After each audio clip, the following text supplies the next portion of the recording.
Hello everybody and welcome back to another episode of the Points of Articulation. My name's Dave, and today is day 11 of the 12 Days of Trekmas. If you're just joining me, each day from now until Christmas, I will be reviewing a Hallmark Star Trek Ornament. So if you're into Star Trek, stick with me this holiday season. So today we're looking at the U.S.S. Enterprise NCC-1701-E, the Sovereign class. My god, when I was a kid and saw First Contact, I was sitting in my chair. I had no clue what was going on. I knew what happened to the Enterprise D, and I'm waiting, and all of a sudden you see it. This beautiful ship. Right in front, I believe it was a nebula. And from that moment, I fell in love with this ship. I wanted it. I love the interior, the uniforms. Oh my god, everything about Star Trek First Contact was awesome. I already talked about that in my last Ornament review with Locutus. So let's just go on. Like I mentioned, this was first seen in Star Trek First Contact, and it was released in 1998 for roughly $24. Now, for the ship's length, it is under 6¼ inches, which is nice. It's a very big Hallmark ornament. Now, this ship also has a light-up feature, which is pretty neat.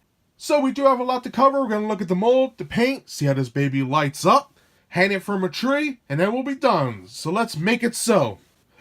Okay, starting this review off, the Enterprise E, in my opinion, is a beautiful ship. I really like it a lot. It's not exactly how it appears in the film. There is a little differences here and there. However, I do think Hallmark did an amazing job with this. So let's get started. Before I zoom in, we have our bridge. Tons of windows, which we'll look at. Phaser arrays. Ornament loop. Back here, this should be a shuttle bay. More windows and panels. Shuttle bay in the back, which is pretty cool. Pylons, warp nacelles. On the bottom, this is Captain's yacht, but it's also a photon torpedo launcher. Well, quantum torpedo launcher too, I guess. Recessed windows, which is pretty damn cool. Lots of different layers in here. Copyright crap. Deflector dish. More windows on a secondary hull. Very nice. So let's get zoomed in and have a nicer look at this. Alright, looking at the Enterprise E a little closer, we can see hundreds of windows and decks and lines, phaser arrays. Pretty damn cool. There's the bridge. Ornament loop. Turning the ship around this way, we have our first shuttle bay. And just check out all that detail in the back here on the secondary hull. Awesome. Second shuttle bay, pylons, which has some great detail on there. Translucent plastic for the impulse engines. Pretty sharp there. Now for the warp nacelles, amazing detail on here. Translucent plastic, nice sculpt. Pretty cool. I like that a lot. Very nice job. Especially the back, pretty sick. For the bottom, it's pretty flat. But, all the recessed sections, pretty cool. A secondary hull, tons of windows. Paneling lines. Move this cable out of the way. Just beautiful. Coming to the bottom of the saucer, we have our Captain's yacht / torpedo launcher. Look at all these little recessed decks and whatnot. Excellent little recessed windows. Pretty awesome. And then here we have the deflector dish, which is translucent yellow plastic, which I guess it's either black ink or some sort of decal. Regardless, it has some black detail on there.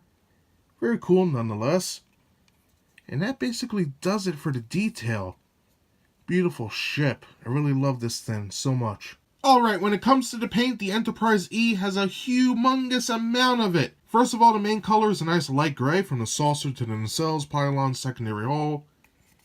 Now on top of that, we have tons of gray. We got light gray, darker light gray, dark gray, and it just spaced out very nicely and it looks good. Especially on the bottom. Nice designs. Pretty sick. Now on top of that, we have black, which is very cool. Now that black is also used for the escape pod detail, which is pretty sick. And back of the nacelles, And on the top, I don't think there's any big things of black, but we do have our escape pods. Now for other colors, we do have silver for the bridge, phaser arrays on top of the nacelles. On the bottom, it's just on the phaser arrays going around the ship. And then, I guess you could say it's a copper color for the thrusters. Very metallic. And then the last colors we have is yellow, black, and red for the delta and the stripe. And that's located on each side of the ship. And in the back. And then we have blue for the date, ship name, and registries.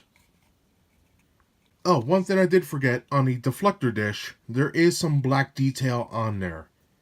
So having said that, that is all the paint on the Enterprise E. Such a beautiful piece. So now let's see how this bad boy lights up, how to hang it from a tree, and then we'll be done.